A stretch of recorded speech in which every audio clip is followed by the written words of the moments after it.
हंसा जाई अकेला, विश्लेषण और मूल्यांकन। इसमें जो इम्पोर्टेंट पॉइंट्स हैं हम लोग उनको पढ़ेंगे जो एग्जाम के दृष्टिकोण से महत्वपूर्ण है।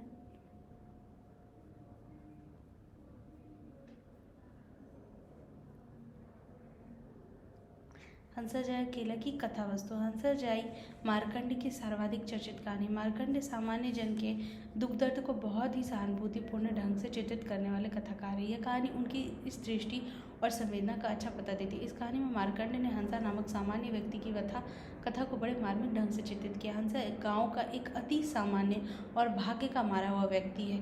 उसके परम हितैषी बाबा उसकी एक छोटी सी गलती पर अपने आप से जुड़लाते हुए कहते हैं, समझाते समझाते उम्र बीत गई पर यह माटी का माधो ही रह गया। ससुरे मिले तो कस कर मरम्मत कर दी जाए आज।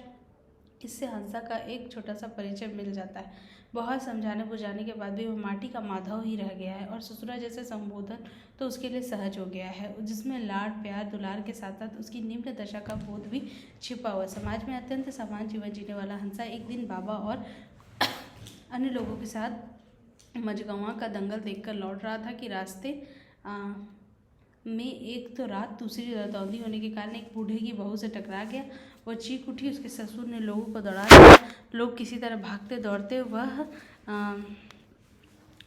दौड़ते निकल गए। बाद में गिरते पड़ते हंसा भी अपना प्रिय गीत गाता हुआ पहुंचा। लोगों ने उसकी बड़ी खिल्ली उड़ाई। मगनू ने कहा, सरऊ साढ़ हो रहे हो, अब मर्द मेहरारू में भी तुम्हें भेद नहीं दिखाई पड़ता। उसने बड़ी मासूमियत और सच्चाई से उत्तर दिया, नहीं भाई, जब ठोकर खाकर गिरने को हुए ना, मैंने सहारे के लिए उसको पकड़ लिया। फिर जो मालूम हुआ तो हक बका गया। तभी बुढ़वा ने एक लाठी जमा दी। खैर कहो, निकल भागा। मगनू ने फिर करारा व्यंग किया, चलो मेहरारू तो छू लिया, ससुरे की किस्मत में तो लिखी है नहीं। हंसा के इस दुर्भाग्य से पूरा गांव वाकिफ है। सब लोग उसके प्रति सहानुभूति रखते, उसका मजाक उड़ाते और उसी की बात व्यवहार करके तरह तरह के से मनोरंजन कहते हैं। बच्चे भी उसे हंसा दादा कहकर चिढ़ाते हैं। जब वो कुर्ता पहनकर निकलता है तो गांव के लड़के उसी तरह उसका पीछा करने लगते हैं जैसे किसी भालू का नाच दिखाने वाले मदारी का। लड़के कहते हैं, हंसा दादा दूल्हा बने हैं, दूल्हा, और नन्हे नन्हे चूहों की तरह उसके शरीर पर रेंगने लगते हैं। कोई चुटिया उखाड़ता है तो कोई कान में पूरी की पूरी उंगली डाल देता है। कोई लड़का लकड़ी के टुकड़े से नाक खुजाने लगता है तो कोई उसकी बड़ी बड़ी छातियों को मुंह में लेकर हंसा माई का नारा लगाने लगता है। लोगों और बच्चों के बीच इस तरह हंसी और उपहास का पात्र बना हंसा बाबा के पास इसलिए बराबर बैठता है क्योंकि वहाँ देश विदेश, रामायण महाभारत और गणही महात्मा की बातें होती हैं और उसमें इन सब में गहरी दिलचस्पी है। गाँव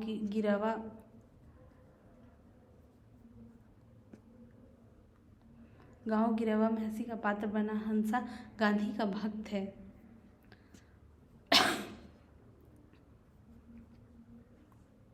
और जब उसे पता चला कि कांग्रेस का प्रचार करने के लिए सुशीला बहन आ रही है तो वह ढोलक बजाकर गांव और लोगों को न केवल सूचना देता बल्कि अच्छी खासी भीड़ एकत्र करते था। सुशीला जी ने जोशीले भाषण दिया।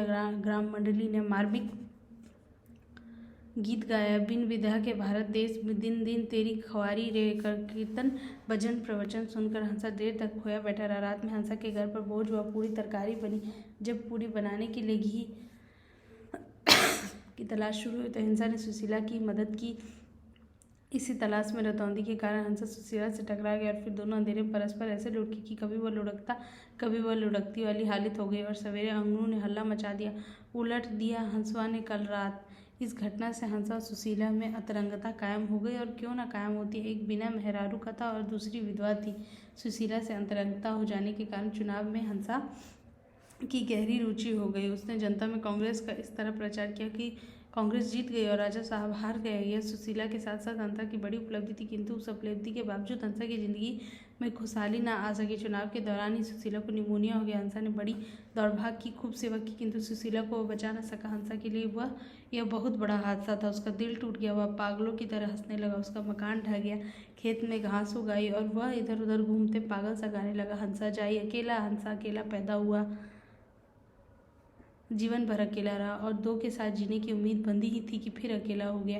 इस संसार में अकेला और इस संसार से अकेला जाने वाला भी।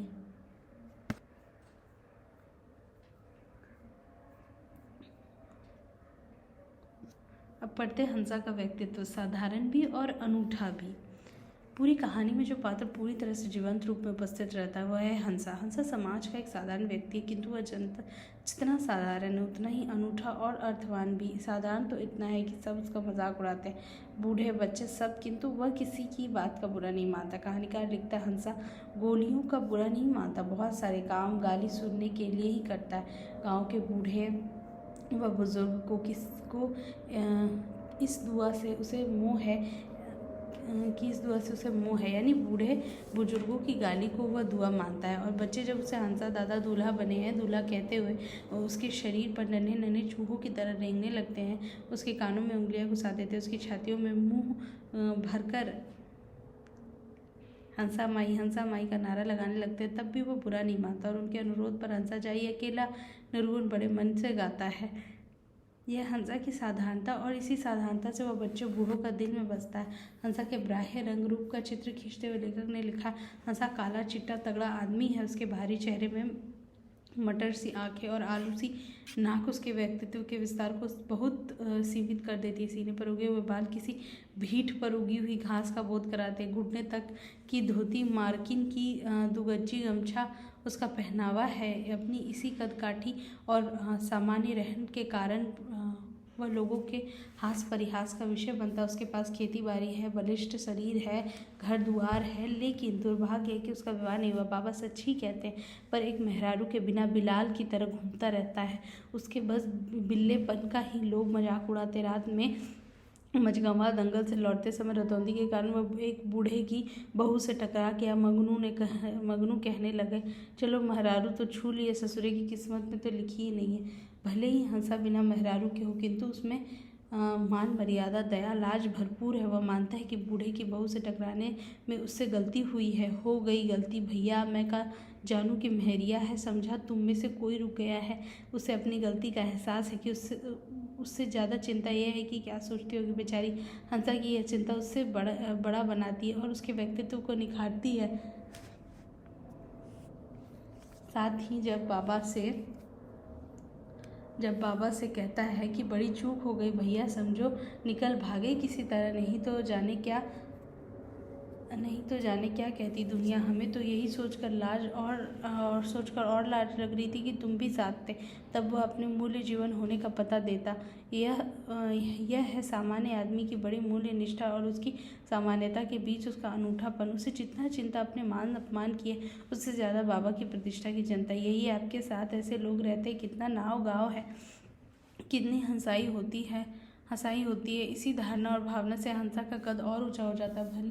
हंसा भले अविवाहित हो, किसी औरत को कभी न छुआ हो, लेकिन वह बाबा की सी मर्यादा का निर्वाह करता है। बूढ़े की बहू से टकराने पर वह पश्चाताप करते हुए अपने अंतर्मन में कहता, जानबूझकर तो कुछ किया नहीं, हम तो भैया की तरह मेहरारू को आंख उठाकर भी नहीं देखते।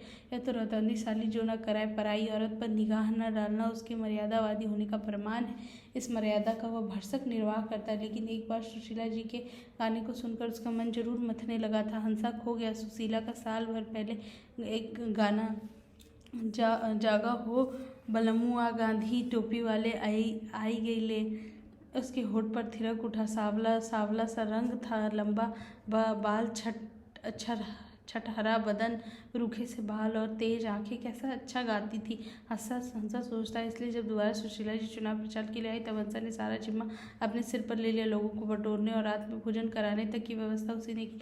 सुशीला का कीर्तन का कार्यक्रम संपन्न। हंसा उनकी मधुरता की आवाज़ में खो गया। खंजड़ी की डिम और झांझ की झंकार उसके कानों में गूंजती रही। सुशीला का पैना स्वर उसके हृदय को भेदता है। इस राग दीप्त का परिणाम हुआ कि रात में जब सुशीला के साथ अंधेरे में घी ढूंढते हुए चारपाई से ठोकर खाकर गिरता है और सुशीला जी उसे उठाकर आगे चलती, तब वो रोमांटिक अनुभूति से भर जाता। मेनका के कंधे पर विश्वामित्र के उलंब बाहु, सावन की अंधियारी और बादलों की रिमझिम, बीच बीच में हवा का सर्द झोंका। इसका परिणाम वही हुआ जो होना था। घर की अंधेरी भंडारिया दोनों भटकते हैं। हंसा कुछ बताता है, सुशीला जी कुछ सुनती है, आंखें कुछ देखती है, हाथ कुछ टटोलता है। बहरहाल पता नहीं क्या है, दोनों को सहारा चाहिए। कभी वह लुढ़कता कभी वह लुढ़कती और दोनों दृष्टिवान हो जाते। दिव्य दृष्टिवान सुशीला और हंसा प्रेम दृष्टि पा जाते। थोड़ी देर के लिए इससे दोनों की जिंदगी सार्थक हो जाती। मगनू के शब्द में लग गई पार हंसवा की नाव। हंसा प्रेम से सवार होकर सुशीला जी का हो जाता है और उनके बीमार होने पर उनकी जैसी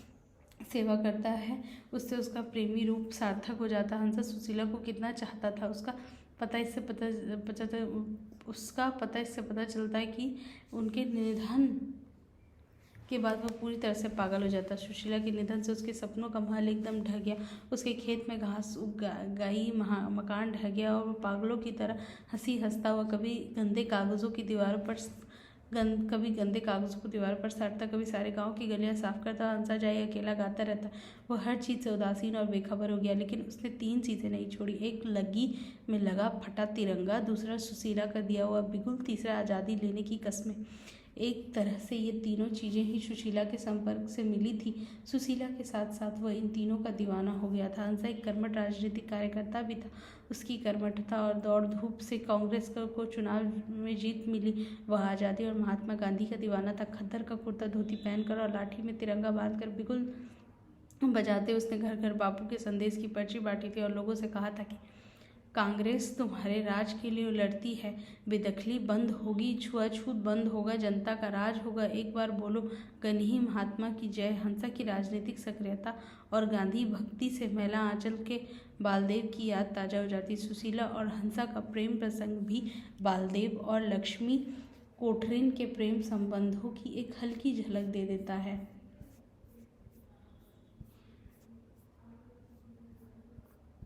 इसके बाद पढ़ेंगे यही सच है, विश्लेषण और मूल्यांकन।